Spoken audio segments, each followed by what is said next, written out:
Alright, it's John from Reverend and the Makers here. You're watching Soundsphere TV.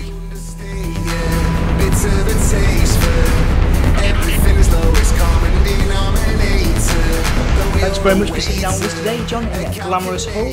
Really appreciate it. Looking forward to the show tonight. Should be pretty good. Yeah, man. Absolutely. Wanted to ask, how important is it for you to play shows in Hull where traditionally, like, a lot of touring bands kind of miss this place out for whatever reason? How important is it for you to play these kind of shows in areas like Hull?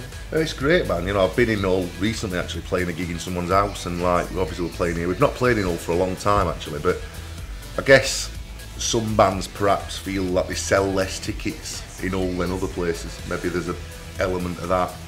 It doesn't affect the city, because it's a relatively big place, and you would think there'd be more artists come there, right? Yeah, it's a city of culture now, and hopefully hopefully tonight it'll bring a lot of people, so fingers crossed. I mean, I was gonna, ask about what is your attitude to the idea that there's been a lot of talk in the press recently about bands in Yorkshire, particularly areas like Hull.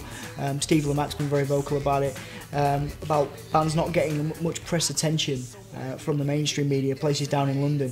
What's your attitude to bands in places like Hull and in general in areas like Yorkshire not getting the press attention they deserve? It's awful, man. Like, we are the highest British entry in the new album chart. Can't get played on BBC, Six Music, Radio 1, Radio 2, it's closed. You can't get played. Right, now we have, this is going to be our 4th top 20 record, right? We're a successful, popular band, and we can't get on there. So, like, if you just started out, it's really concerning, and like, then we have to look at like people like Noel Gallagher, who said that if he was in a band now, he just wouldn't bother because it's nigh on impossible, which is sort of upsetting, because I feel like we're missing out on the next Oasis, the next Arctic Monkeys, the next Clash, Specials, whoever it be.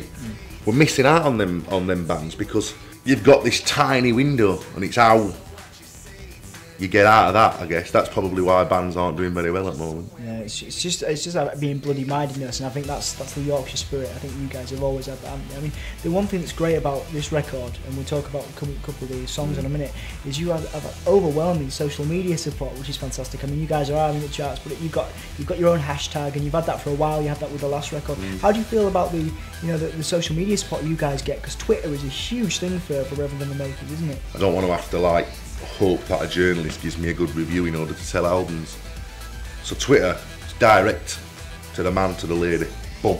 I say it, they read it. They say something, I read it. There's no middleman. It's almost like back to the spirit of punk in lots of ways. So for instance, I said on Twitter, who wants a gig in their house? People say, yeah, me. I say, alright, order his album, so then I know you're a proper fan, not a blagger. And once you do that, I'll just pick one of you at random, I come to your house. Yeah, man, so like I play in people's houses, and that's all because of Twitter. And I think what people miss is you've got this tiny window of radio and TV, which is almost impossible to get into. But then on the flip of that, you've got word of mouth, and that'll never stop being there. That's what launched a lot of things in life that are great outside of music, just culturally, generally. Is you would trust your friend over Nick Grimshaw, wouldn't you? All day. Your mate tells you a band are great, you're going to listen to them, aren't you? And I feel like that's the reason we still exist, when there's bands who've sold millions and millions of records, who in many ways, have not been able to adapt to how things are these days, because this window's become increasingly smaller, and they can't adapt to the fact you've got to tweet. But I love it. I think the music industry's collapsing, and I'm like a rat in rubble. I'm enjoying the demise of this like big industry, because it's lazy and fat, innit? It deserves to die, a lot of this music industry. I was looking at it yesterday. It's alive, isn't it? You've got the video content and stuff like that. How much fun was developing that app where people can have the album which they've actually bought, and then have the video content of you playing stuff? How much fun was developing that app, and why did you decide to make your record alive, really? Just something that's a bit more interesting, isn't it? Like it's a bit of like a Tomorrow's World thing or something, like that you can put your phone over an album cover and it come to life on your phone. Just an amazing concept, and I'm like, although it's very hard to musically do out new these days, it's good to try and like go with the modern way, innit? That's why Twitter's great, but like just generally embrace technology and try and like, so I feel like we're in the middle of a technological revolution, aren't we? So you should try and like immerse yourself in it if you can, and it's just amazing. Like you stick your phone over it and I pop up, which depending on your perspective, is a good or a bad thing. But like, I was going to ask as well, with the record, you've said that it's a continuation from the last one. I mean, there's some definite bangers on it. You know, we're going to talk about a couple of them. How do you feel like it's a continuation, or you know, perhaps it moves you on from the Reverend and the Makers album, which I suppose it was a year ago now, wasn't it? So do you feel like you've kind of changed and developed as a musician since that time? Because you're still writing proper banging tunes and it's still charting.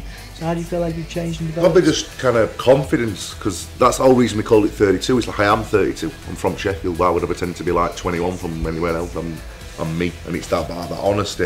And I think the last album really like re-established the band in people's minds, and I just wanted to kind of, I just enjoyed that last album, and I laughed making it, and just wanted to carry on in that vein really. So that's it, just on and on, you know. And then musically, like, it's just a banger in it. Like, I think like every album should start with a bang. Do you know what I mean? Like, it's like episode 1, series 1 or a TV show, it's like knock them out straight away. So I think like, and I like tracks that like do what they say on tin, like Detonator. Makes you think your explosions, doesn't it? And that's kind of what I kind of think that's a great title for a first track on album. So we've been opening with that live last few gigs, and people have been going nuts, like, so it's the right vibe. Absolutely, man, absolutely. And a couple more questions now. What can you tell us that you'll be doing? We're obviously 2014 now. You've obviously released the record. What have you got planned for the rest of the year that you can tell us about? You'll be finishing this tour. What's next for you? Because you do all kinds of stuff, right? You're always gigging and stuff. So yeah. We're going to finish the tour. Perhaps there's a bit of chat about some dates in Europe, and then festivals, because I love playing festivals, man. We just like bring the party, you know what I mean? We've turned into a real festival band. People love it. Do that, and then I've been working on a novel actually. Nothing to do with music. It's like an alternative history fiction thing. Hoping to finish that at some point. Try and get a top 20 book to go with my albums. I'll be quite fed up with that, like. Yeah, man, absolutely. What advice would you give? I know it's quite a general question, but talking about the value of Twitter and the value of putting your name out there and pushing, you know, just being stubborn and bloody minded and having that Yorkshire spirit. You know, what advice would you have for a band in Hull who, you know, doesn't have a lot of money, but they really want to get out there and they perhaps use yourself as an example? My advice would be to stop watching London, stop hoping that there's some man going to sign you a cheque somewhere for millions of pounds and you're going to become a rock star overnight. It's not going to happen. Create a buzz, conquer Hull online, in reality, conquer Hull. Once you're the boss of Hull, conquer Yorkshire. Once you're the boss of Yorkshire, and eventually they'll have to get into what you do. Yeah. But let them join your party. Don't go to London begging it. You know what I mean? Yeah, that's what I think. Do it on your own terms in your own place. Good bit of advice. You can apply that to a lot of things, absolutely. Wanted to ask as well, just looking back at your entire career, you've done a lot of stuff. How do you look back? How are you going to look back on your legacy? What would you like your legacy to be? I know you're only 32, I'm kind of making you sound like 80 or something, but yeah, what would you like your legacy to be? Just someone who made some good music and songs that you like, probably, but also someone who maybe were motivated by something other than becoming rich. And stood for something other than vacuous celebrity, and actually like were honest and didn't pander to trying to be a superstar or whatever, and did it on his own terms. I don't know, maybe just someone who wrote good tunes. Sounds good, man.